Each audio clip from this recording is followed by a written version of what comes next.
Hello everyone, welcome to Theory of Programming. In this video, we're going to build upon the dynamic programming basics that we've learned in the previous video with the example of the rod cutting problem.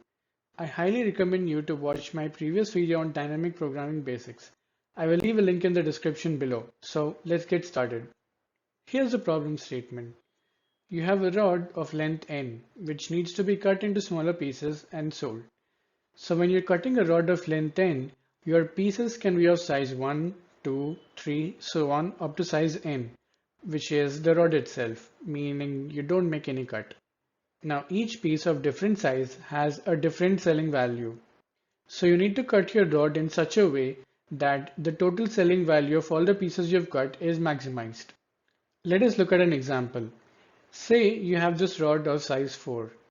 For a rod of size 4, you can do a cut at the 3 joints because you need integer sized pieces. At each joint, you have a choice of whether to cut it or not to cut it.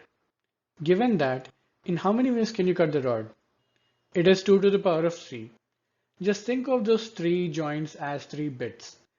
0, 0, 0 is when you choose not to cut at any of the joints, and 0, 0, 1 is when you choose to cut at the rightmost joint.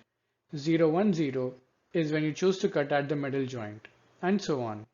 So for a rod of size n, you can cut the rod in 2 to the power of n minus 1 ways, and you need to find that way which will give you the maximum total selling value of all the pieces you've cut. In this given example of rod of length 4, you have the maximum selling value when you cut it into 2 pieces of length 2 each. Computing this naively would cost us exponential time. Let's see if we can do better with dynamic programming.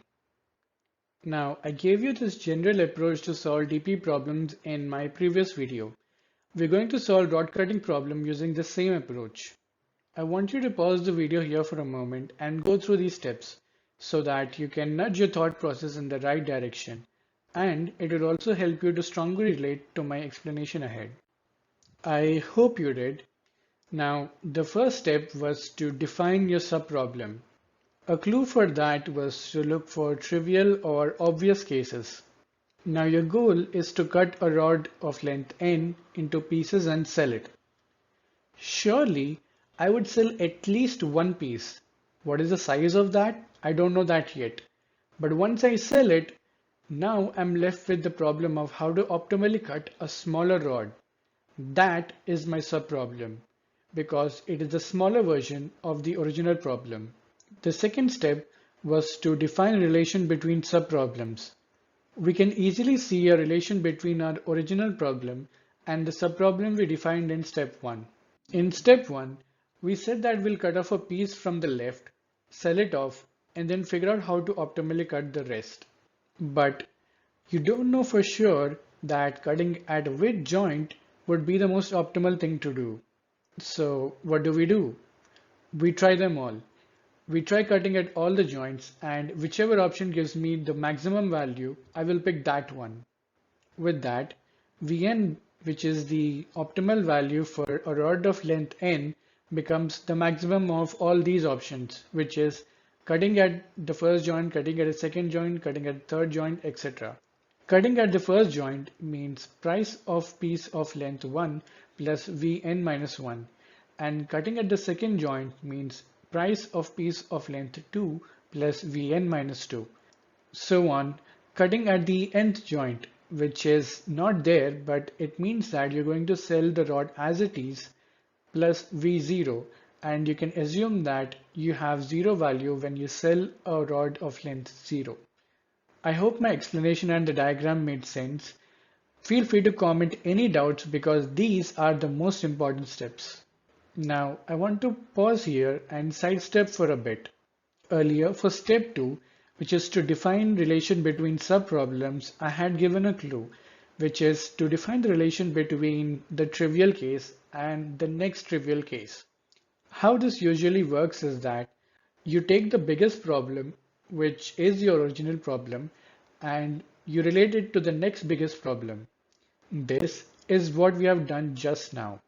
We have formed a relation between Vn and Vn minus I, which are smaller versions of the original problem. Now, you may not find a relation directly between Vn and Vn minus 1, which is the next biggest subproblem. You may have to use other subproblem solutions as well. That is okay, and that is the heart of dynamic programming, using solutions to subproblems. And another way to figure out step 2 is to look at the smallest subproblem and relate it with the next smallest subproblem. This is what we did for Fibonacci numbers. Now, it really depends on the problem statement on which approach you should take. So the general idea is that you take the trivial case or the original problem and relate it to the next biggest or the next smallest subproblem. So coming back, step 3 is to define a recurrence relationship which solves the actual problem. Step 3 is all about generalizing the relation you found in step 2 and putting it in a nice mathematical formula. This is easy for us since step 2 was already in terms of n, so I've put it in a mathematical formula below. Once you have this, you need to try some random test cases to validate if your formula is correct. I'm not going to do that in the video, but I recommend you to pause here and try a few test cases. I really hope you did. So we come to step 4, which is writing a DP algorithm. But there is one thing we need to verify. If you're able to write a recurrence relation, that proves that the given problem has optimal substructure property. But we still haven't proven that this problem has overlapping subproblems property. For that, you take the naive implementation of the recursive relation you formed in step 3 and examine its recursion tree. This is the recursion tree for n equals to 4.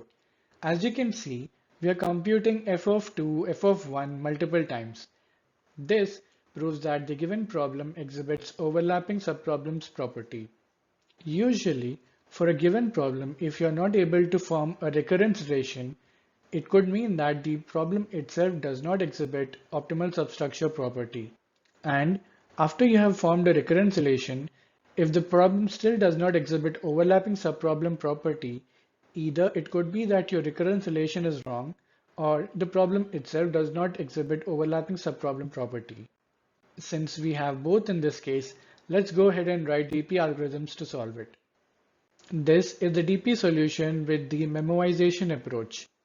Really, nothing great. You just take the naive recursive solution, keep storing the result of each function call and use it when needed. To the right is the recursion tree.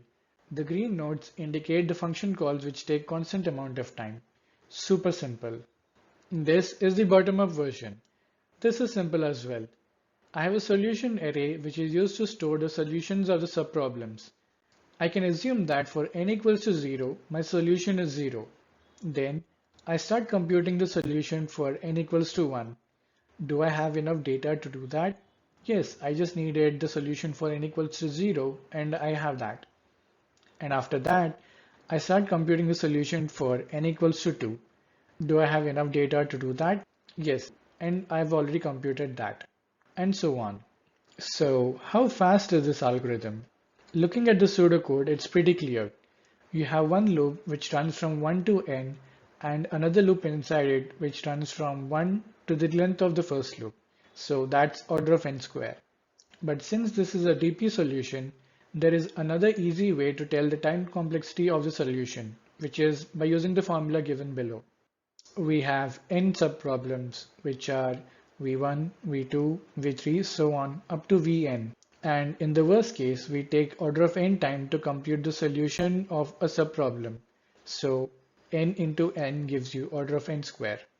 This formula might look a little redundant when kept beside the bottom-up approach, but let's say you've written the memoized version of the algorithm and now you're thinking, okay, I need to figure out how to solve this recurrence. Well, you don't have to do that. You can simply use this formula.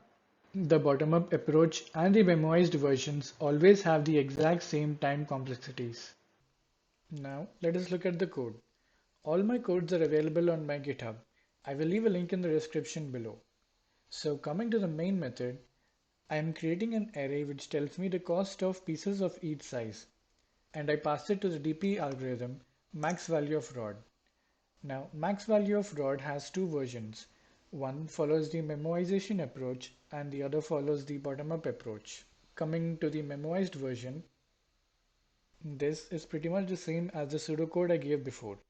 We compute the result of each function call, store it, and use it when it's needed. If you see the declaration of cache, it's a map of an int and an int. The key is the input to the function call and the value is the result. Now coming to the bottom-up version, this is also the same as the pseudocode I gave before.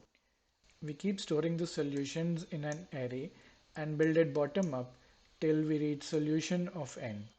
Now let's run this code.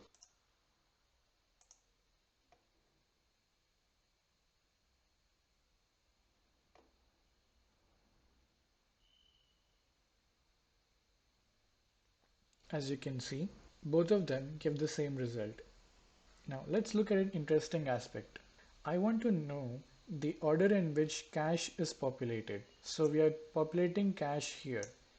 I've put a print statement here just to see in which order is this cache populated. Let us see what happens when I uncomment this.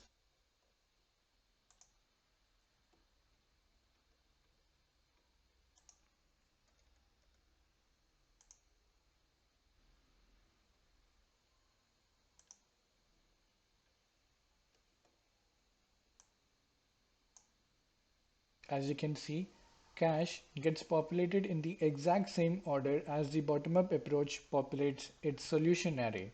So the bottom-up approach and the memoized versions are really doing the same thing. And this is another perspective to understand that aspect. Thanks for watching.